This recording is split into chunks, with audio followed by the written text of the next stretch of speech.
Think. Think about it. Hi guys, welcome to another episode of It Was Never Personal with me, Yame Walfred. Thank you so much for tuning in. I am so excited to talk about this episode. Thank you so much for tuning in. I am Yami Walfred, and again, welcome to It Was Never Personal with Yami Walfred.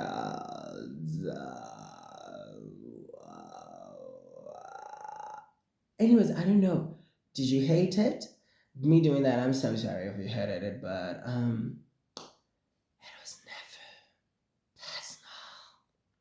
Yeah. So on today's episode, I'll just say that we're going to talk about the hurtful. I think all of it's actually it's not what I think. Yeah. Again, most of the times when I say I think, it's actually just me saying, well, actually, this is it. So a lot of us, all of us actually are sweet, sensitive souls. But then we get over here on this earth, and then we endure, or we go through situations, experiences which are painful, which are very painful, and we grow so bitter out of them. We grow so bitter out of them without even learning the lessons. It's one thing to learn a lesson and get bitter, because you, for sure, after that, you realize, oh my God, I'm just bitter for no reason. But we get so bitter, and then we are so, yeah. But I'm just here to talk about that and how to actually try and overcome that. So, yeah, without further ado, let me start by saying, think of your deepest wound right now, like your deepest wound right now. Yeah, think of it. Mm-hmm. Yeah, think of your deepest wound right now. I guess you have it, and it is really realistic to think that to assume that the person who's next to you, your neighbor, the person who is on your left, on your right, in front of you, behind you, as you actually interact in this world, that everyone that you see, they also have experienced such an experience, or something which is similar to that experience that they have. They also have their own deepest wound. It is true. We are all, oh my God, we are all carrying a lot of baggage. I'll tell you that. We have experienced something which is very, yeah. And the thing again, none of us is perfect. If we were perfect, none of us would be here. But it is our job to actually perfect ourselves, to get better with ourselves as we get here. And when I say none of us is perfect, I'm not talking about no one deserves love or something like that. No, I'm just saying that each one of us, none of us is like, none of us is free of lessons to learn. So each and every person, as long as they get to be living on planet Earth, they are actually, they're here for a lesson that they have to learn. That is what I mean by none of us is perfect, and it's our job to get here and learn those lessons and pass them, you know. And the hurtful experiences that we actually experience, no matter how painful it is, actually, it is something in which I believe that we knew what we signed for. It's something that we came knowing before we even got into this planet. I know it's kind of like whoa, but it is, and it's painful, but there is a lesson behind it. So it is our job to actually to learn the lesson and get moving forward and get wiser from the lesson. But now, the importance of the exercise that I was just doing with you, of actually reminding yourself of the deepest wound, and actually assuming that everyone else have their own unique deepest wound, is that it actually, this exercise allows you to open your heart. It allows you to be open, and have less room for judgment and for shame, and for actually trying to bring other people down. It actually invites you to be open-hearted, to be kind. And it's I you know I love kindness. I love kindness because, especially when I learned that, okay, kindness, the word keen, it comes from the word keen, and keen means oneness. It means family, it's oneness, we are one. So being kind to me is really, it's really conscious. It's really number one up there on my list. If you're not kind, I don't know, it's just it's either you're kind or you're calling for love. You want to be loved.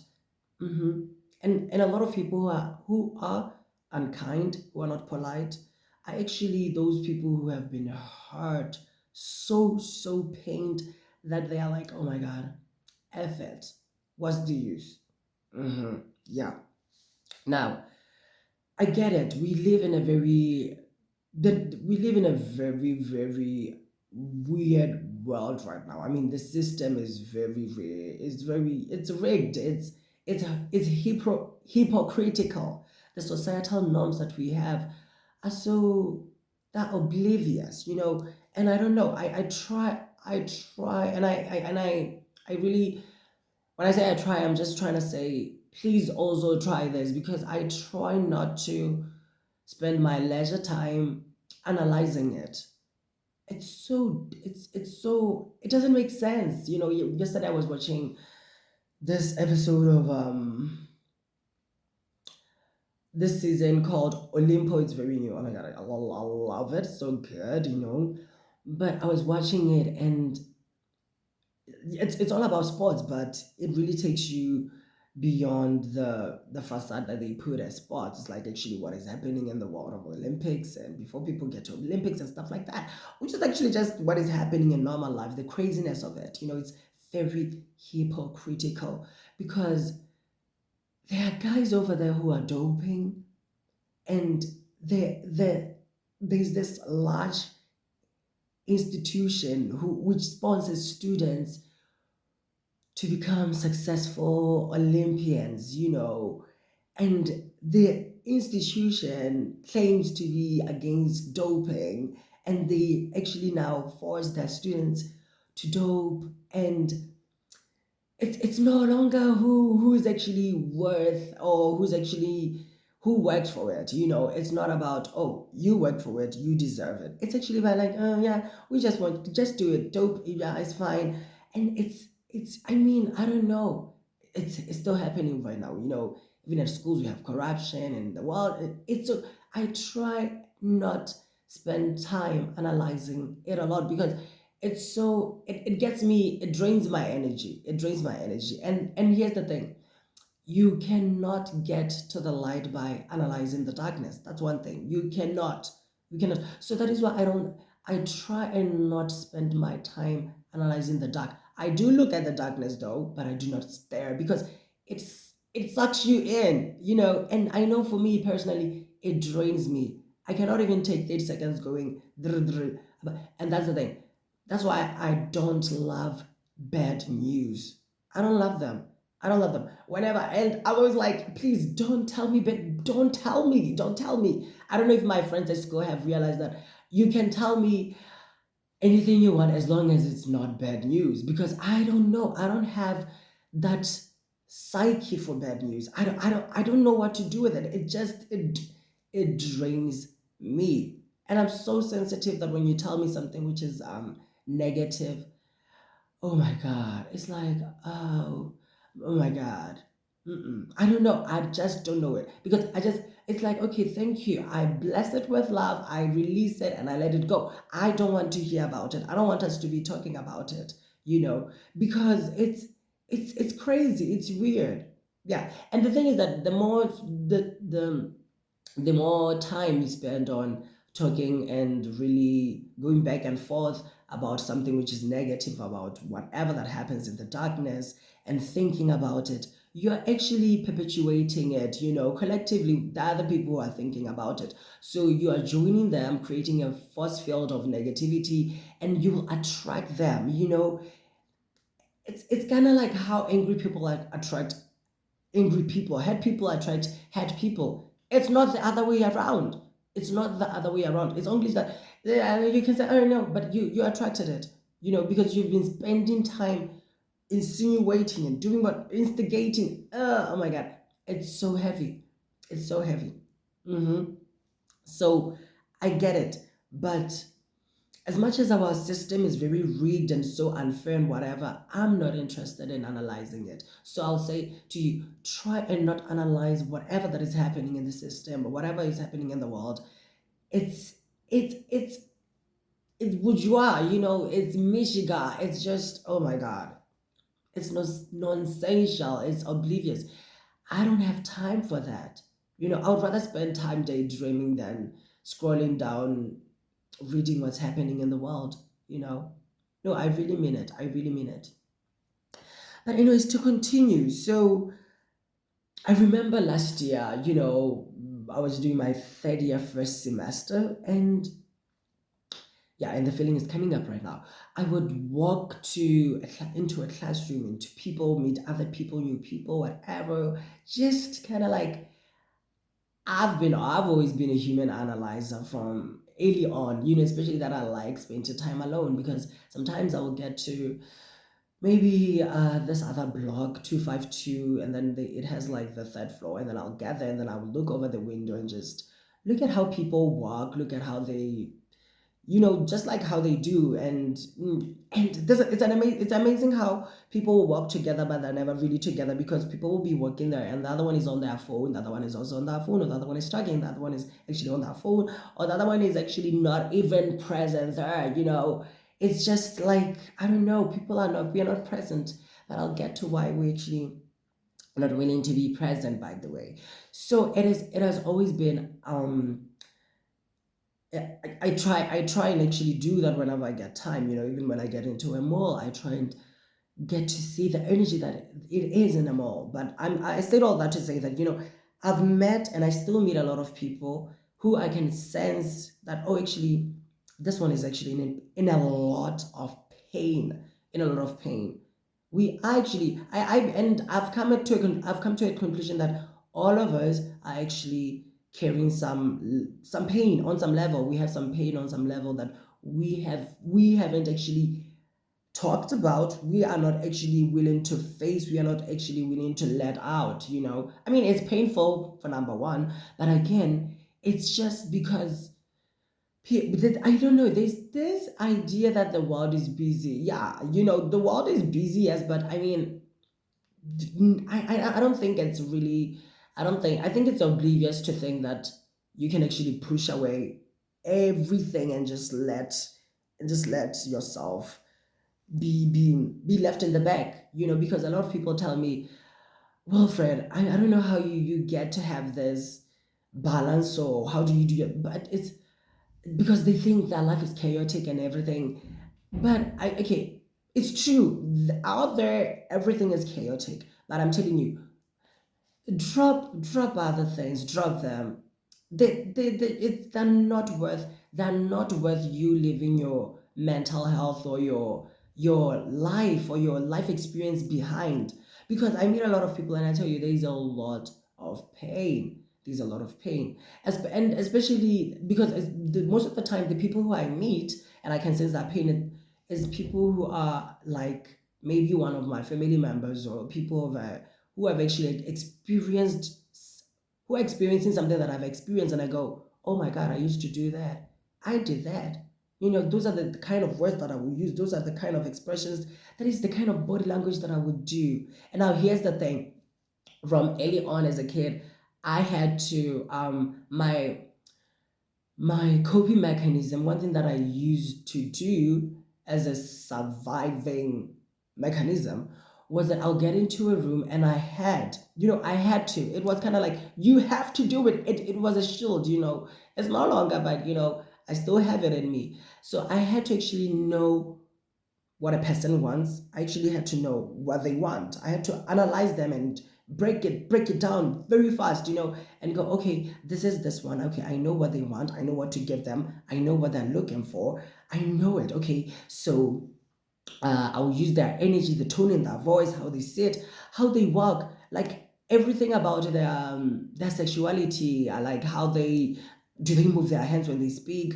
What do they think about the word God or whatever, how do they get to use their body language? What is that facial expression when I say hi and everything? I had to actually just to know them so that I can give them what they want, because that is how I used to actually function. It was my coping mechanism as a little Yummy Wilfred. Back again to little Yummy Wilfred.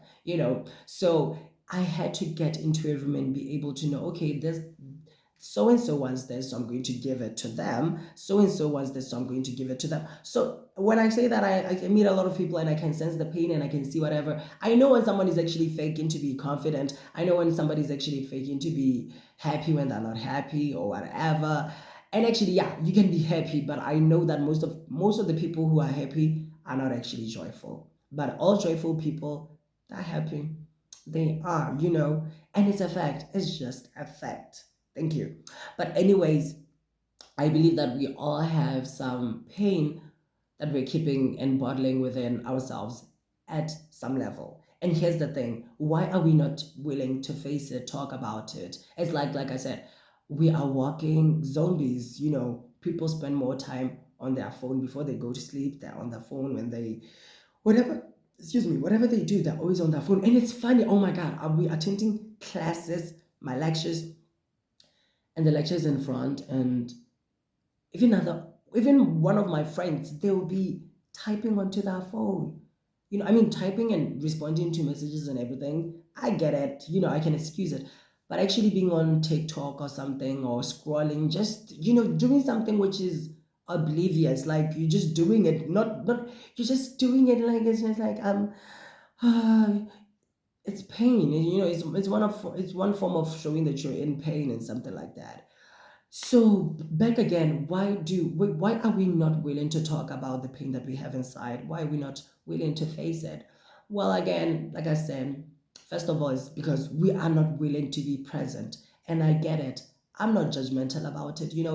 I used to be, but now I'm like, okay, no, I get it. And I get that it's the in pain. That's the only thing that gets me worried. And I go, oh my God, what's really happening? But in terms of really bringing other people down for whatever they're doing, I'm like, no. I understand that we're all doing the best we could, and like I said, we all have our deepest wounds. We all have our deepest wounds. So less room for judgment.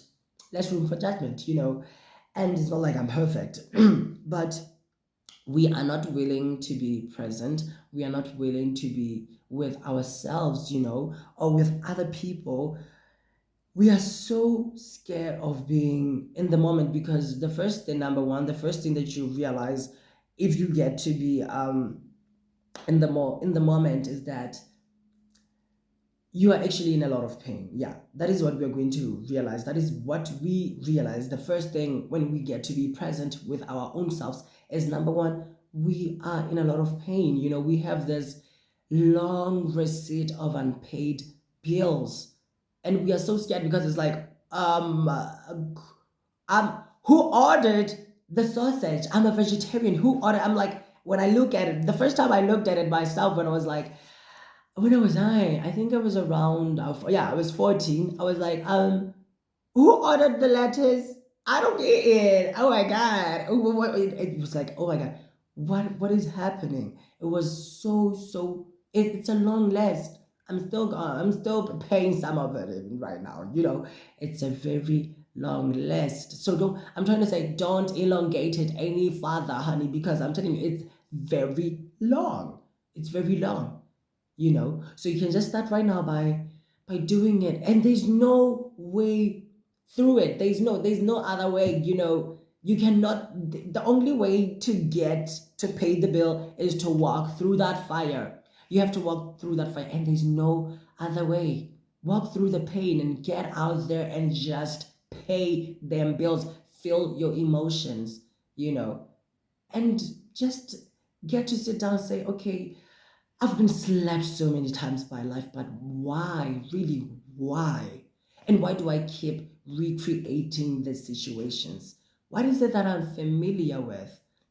Why am I safe with this pain? What is it that makes me feel comfortable with this pain? you know, and then try and let it go, because it doesn't serve you. It doesn't even serve the people who are around you. It only hurts you. Now, the other reason why we are not comfortable or why we don't spend time with ourselves is because we think we are not enough of it. We think we don't deserve it. We think we are not worthwhile. But I'm here to tell you, honey, you know, you are worth it. You're loved. You are love. You deserve to love yourself because you are love yourself, you know. And this is the thing, no one is going to do it for you. No one or no thing is going to do it for you. You have to do it for yourself, because that little child over there, that inner child, only wants you. It doesn't want your parent. It doesn't want your sister. It doesn't want your boyfriend. It doesn't want so and so. It doesn't want alcohol or booze or whatever. It doesn't want drugs. It wants you. It wants you. You're the only one who it is actually looking out for. And I know it's painful, and you're worth it. No, forget whatever that you did. Forget about all the painful things that you've caused to other people or even to yourself mostly, because I think we are much more guilty because we feel like we have done bad things. But remove the guilt and forgive yourself right now. Right now. Love yourself right now. It's just that it's right now. You're not doing anything bad to yourself right now. So love yourself and be with that kid. Start maybe 2 minutes a day. Wouldn't hurt a fly. Mm-hmm. But it will change the trajectory of the life of your emotional consciousness, your spiritual journey. It will actually change it. But anyways, here's the thing again. All roads lead back home. So you can really go there and go deep into the darkness and really be earned about it. Even though the pain, even though the path to home, during taking that path home by the darkness and everything, it's painful, but it will still get you there. That's the thing. It will get you there, although you would have bruised yourself through the way. I'm just saying, choose this lighter way. It has a short period. It has that time, that period where you feel that pain and everything, but after that it's more of like you swim. So your choice. But anyways, again, like I said, no judgment, because all roads lead back to home. Now, I don't know, should we take a break or should we continue? I think let's take a break. It was never personal. Welcome back, guys, to It Was Never Personal with me, I'm Wilfred. Today I'm talking about, you know, the reason why we have to let go of this angry attitude we have towards life, why we have to actually face our pain, because there are some germs, and germs like GEM, not germs like bacteria. Germs, those are jewels that we can get from them. There are lessons that we can learn from those painful experiences. As much as it is painful to face them, we have to do it for ourselves, our little inner child. Now, listen, this thing, like I said from the beginning, our system is very hypocritical because it doesn't want us to actually realize that this is a hoax. Life is a construct, it is made up. A lot of things is actually, almost everything is made up.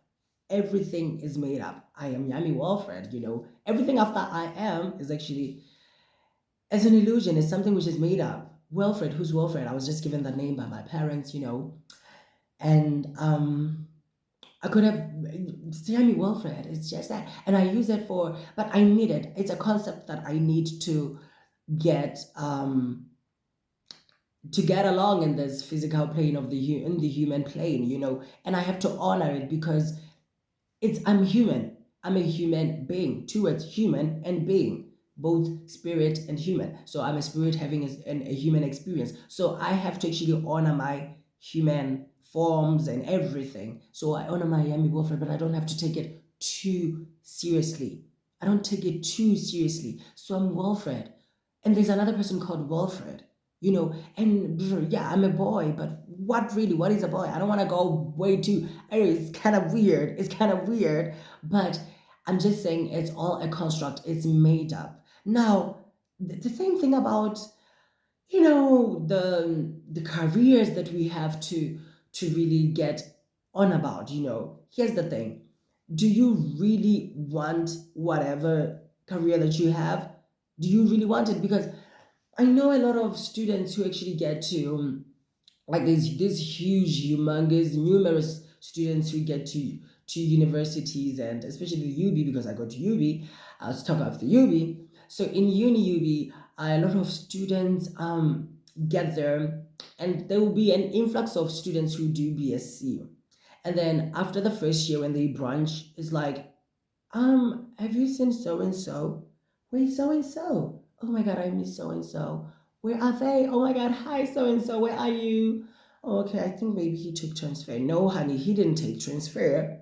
He actually branched out. He branched out because he came here to do sciences, but then now he's doing something way far from science. I mean, science is the study of everything around us, but I mean, he's not doing anything which is related to the science that I'm talking about. He's not doing like chemistry or health sciences or engineering. He's actually doing something which is way far. Like he's maybe into law right now. Oh, I hear he started doing business studies. Oh, I hear he's at Buon. He's doing agriculture. Oh, I hear that he went to he dropped out. So what I just said all that to say that a lot of students, they spend the first year of their uni actually doing something they don't want, chasing after careers that they don't want. And that means that some of those ones who actually pursue, it doesn't mean that everybody leaves. Good for those ones who left and actually now are pursuing something which is closer to what they want, business studies or whatever. Good for you. Now, that doesn't mean everybody left. Some of them stayed. Some of them stayed because they're like, oh my God, I have to make it. I have to make it. I have to pursue this. I have to become a scientist because ain't no way I cannot be a scientist. My mother, how would my father look at me? How would this? Oh my God, I have to do it because I have to do it because of so and so, because of this. If not because I want to. Never. You would never. That's never what they want. They just have to do it because it is. I mean, becoming a scientist, writing journals. I mean, science is so heavy. People respect scientists, so I have to do it. It's like I have. No, you don't have to do it because this is the thing, and you're gonna get slapped. You're gonna get slapped. That's why I'm saying good for those ones who left to do agriculture early on, because I think that was it was just life's going. They're just pushing them like, okay, yeah, yeah. But you, I think you're gonna get slapped. If not slapped, you're gonna get be thrown. Life is gonna throw you a brick into your face, and you're gonna go, "Oh my God, life hates me." But you know that you did it yourself. You did it, even though you knew that you didn't want that career. You know. And after that, you realize, oh my God, it's a hoax. It's a hoax because you can actually fulfill it and get to be the scientist that you are, and then you don't get to experience that fantasy that you had. It's like Dorothy getting to Oz, and then she looks behind like the curtain, then she goes, "So you the wizard." Oh my God, she was so heartbroken. She was disappointed, and a lot of us are going to be disappointed, because we are into careers that we don't actually want, or we actually think we want. And then we get there and we go, oh my God, what is this? I don't want to do anything to do with this. And then you get angry, you get hurt because you realize of how much a hoax it has been. It's still a hoax. And then there's other people. From a young age, I always felt very weird about religion. Religion, what is it? Someone's idea about how to live a life. It's like a manuscript on how to live life, and it has a lot of shields. It has a lot of shields. I mean, I'm not against any religion. I'm just not religious myself. I don't go to church, and I don't think I'll ever want to go to church. But I let me tell you something.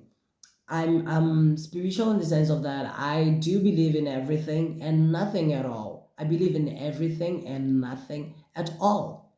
Take that now, MF. Now, this is the thing. I do take teachings from Christianity, Buddhism, Islam, Stoicism, like a lot. There's a lot. Judaism, there's a lot, or the list goes on. What is happening? Yeah, like I was saying, there's a lot. The list goes on and on, but never will I go to a mosque, but I think maybe I can go to, what is it? What do the Buddhists call that things? Is it a monastery? I think it's a monastery. I don't know, and I don't care. But anyways, I'm not religious because from a early young age, I was like, this is sus, because why would um why would I get to this planet and the first thing that I try and do and be myself and do what I feel, and then they're like, you're going to hell. What's hell? Oh my god, what's that? Like, I don't know. But anyways, before I ruffle with some feathers, let me say this. There's this idea of religions which is like God is something which is outside of you. Like there's some man who's actually looking at you and going, "Oh my God, you better not do that. You better not. You better. Oh my God, every time you speak, I'll be holding your. I'll be zooming on whatever that you're saying, and I'm watching your genitals. Use that very carefully. Whatever. Like there's a lot. It's I don't have time for guilt. I don't have time for guilt. And this thing about sin, oh my God. And so it pushes us into this guilt of, oh my God, I've done something bad. I'm not good enough. And I don't want anything to do with that. If you want, it's your choice. Get it, you do it. Oh my God. And this is the thing. I don't know, like, oh my God. I have friends who go to church and the things they do, I go, and oh, and I have my family members who go to church after everything that I know that did. I know that shit did hit the fan at church, and I'm like, why are you still going there? I thought you learned something, And I know it's just I know it. I've experienced it. I've seen things that they say, and everything, and I go, oh my god. After that, I thought you learned something. So for me, from an early age, I knew that this is not where I belong. This is not for me. It's not for me. It's for them. It's for them. They feel something and they're connected to it. It's for them, but it's not for me. So now that's because I couldn't do with guilt. The idea of me going to hell. I thought they would change it. I thought long during the I thought along the line they will say, okay, because they shared some pages from the Bible, we are going to share. We are going to today. We are going to tear these pages on men shouldn't have sex with men today. We're gonna strip it off. They didn't. They didn't. You get there and then you feel worthless. They blame you. They were the guilt. And it's one way that really renders us powerless. It's one way of really rendering us powerless. It's kind of like a bit the system that we live in, actually. That is why the system that we live in, everything that has something to do with God, they cling onto it, and then because they can use it to control people. That's it. That's it. And like I said, I'm not saying. I'm just saying, yeah. If it's for you, it's for you. But I'm just saying my thoughts about it on it. And I respect your religions and everything. We need to actually say, oh, no, don't say F it because I said F it. Just go, okay, yeah, but this is what is working for me. It makes perfect sense for me. So I'm going to stay with it. Just say that for yourself and it's fine. Now, again, they are people pleasers because the thing I just say the thing about religion because to me I just realized it's a hoax. It doesn't make sense. And then there's a thing about people pleasers. You can never please people. That's the thing. It's another hoax.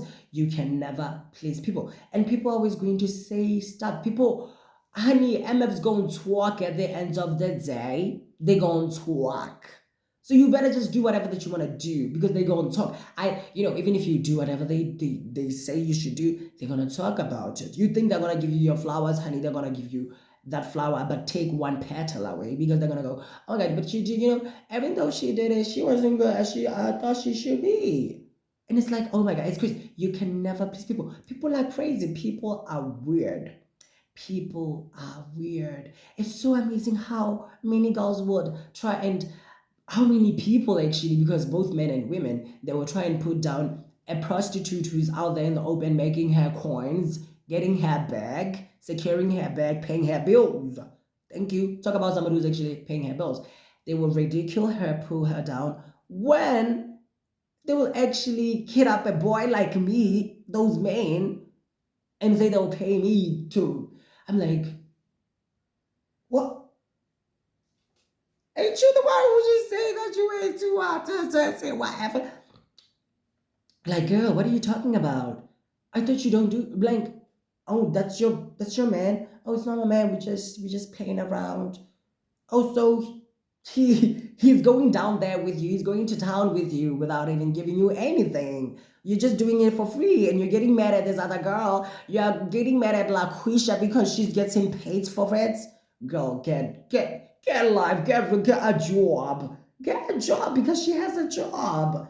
Look at you, look at you. Oh my god. Anyways, it's like people are weird. People are weird. So the one about pleasing people, cross it out, and just go. Mm-mm, no, because it's not going to work. It's not going to work. I've talked about the importance of saying no, because if you don't, you can go on and just do whatever people, please people. But the level of resentment, the anger that you have, because no one wants to be controlled. We all want to be free. Now, if you keep on being controlled and allowing yourself to be controlled, you have that anger that you're not expressing, and then anger kind of like becomes it's an energy that can be transmuted or transformed into resentment. And then resentment really finds a place to stay in our body.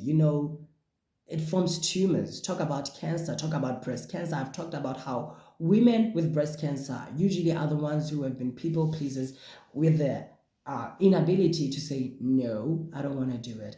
And no, it's just no, I don't want to do it. Just soft. It's not no, no, it's just no. Oh, you wanna go out to the movies to me? I'm like, no, I cannot do it. But and it's somehow it's like people feel safe with that sickness because that's the only chance they get to say no. It's like, oh my god, I'm sick today. I cannot go. See, they will actually love that pain of being sick because it's their safety for them. It's their sanctuary. But I don't want to get sick. Excuse me, I don't want to get sick. I don't want that. Nah. Mm. I deserve to be healthy, honey, and I'm taking care of this machine. Look at how beautiful it is. Look at it. Look at how beautiful it is. I'm taking care of it. I love it. I'm very grateful for it. Now, we undergo all these hurtful experiences, and this is the thing. We are mostly we the first thing that we realize is it's a hoax. Yes, of course, it's a hoax. And then the second thing is that we get angry and bitter. We get angry and bitter because you're like, oh my god, they lied to me. You get so angry. It's like they lied to me. They say this job will get me fulfilled, but it's not. Doesn't make sense why I would take so much time to do this. I mean, 20 years doing this, and then this is what I get to be paid. Oh my god. You know what I mean? It's just you get angry and bitter. And then some of us after that we get cynical. It's like it doesn't make sense. I mean, why did you do it? Oh my god, he's gonna end up there. You get so cynical. You get so cynical. But that's the thing. This is the thing. It's those are stages of life. I think it's the stages that you have to undergo as a sweet sensitive soul, which is everybody actually. After you experience that pain, and then you still continue doing something that that, oh my god, I got slapped there to say that was a lesson for me to not continue. And then you continue, and then you get a huge brick wall. Everything comes crumbling down. And then that painful thing just happens to the point that now you can no longer sustain it with alcohol or whatever. You get angry, you get bitter. But even though some get bitter and cynical, this is how they actually try and deal with it. Some of us, we still continue with the play because it's a hoax, it's a play, it's a construct. But I believe in it. That's what some of us do. We believe in it. We believe it's true. We believe that it's real. We just push it. It's like, no, it's not a construct. I mean, what is it all? It's not about. It's not made up. I am Yemi Wilfred, and I cannot. Oh my God, I don't. I've never liked arrogant people or people who really took anything way, way too seriously, especially people who would do anything to be number one. It's like, I'm scared of those ones because, oh my God, whatever the wars that we're gonna, that, like the people who actually the forefronters of the wars that are happening right now, I believe they're willing to do anything to be number one. Doesn't mean if doesn't they don't care if one person dies or 10 people dies. Like, as long as we won, as long as we won, as long as we are known as the winners of this war, it's fun. I'm great with it.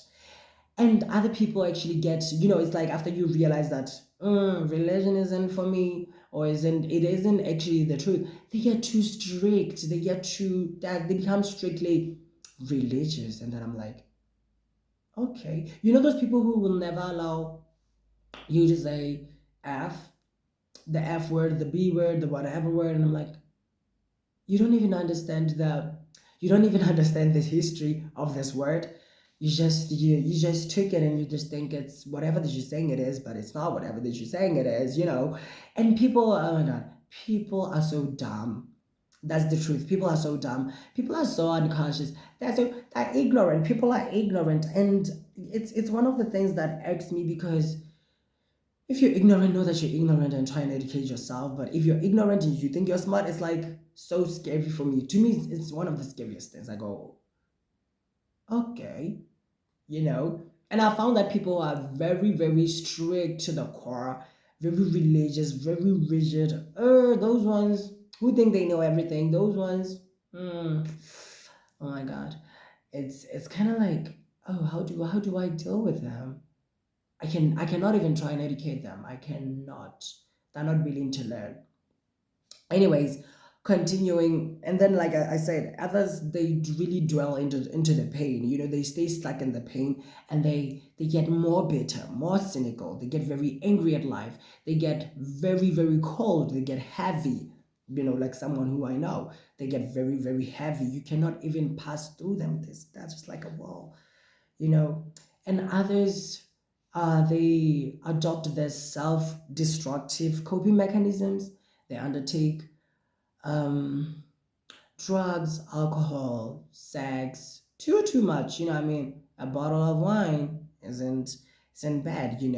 A six-pack isn't bad, but six packs every hour, okay, I see what you're doing. You're escaping something, but you can never fill that void with anything outside there. Religion will never do it for you. Your husband will never do it for you. Your wife will never do it for you. Alcohol will never do it for you. Cigarettes will never do it for you. Sex will never do it for you. Money will never do it for you. That's the thing. That's the thing.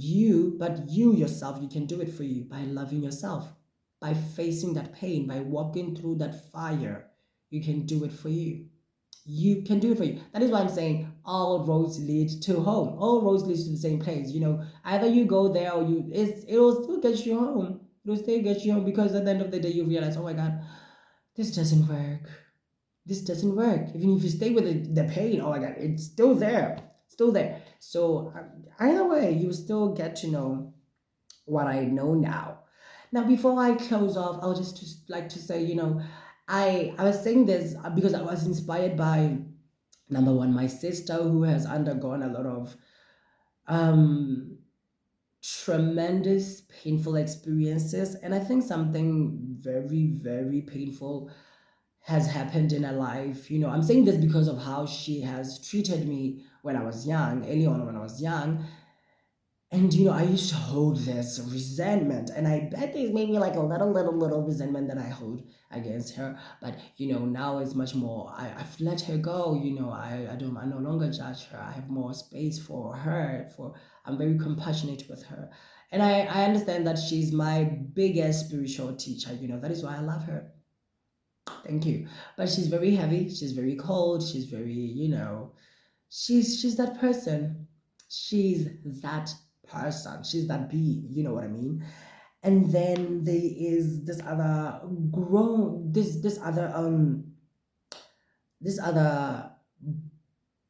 how do I say it? Yeah, there's this other gorgeous friend of mine who is very intelligent. He is very intelligent.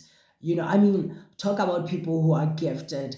He's very, there's nothing that he can never do.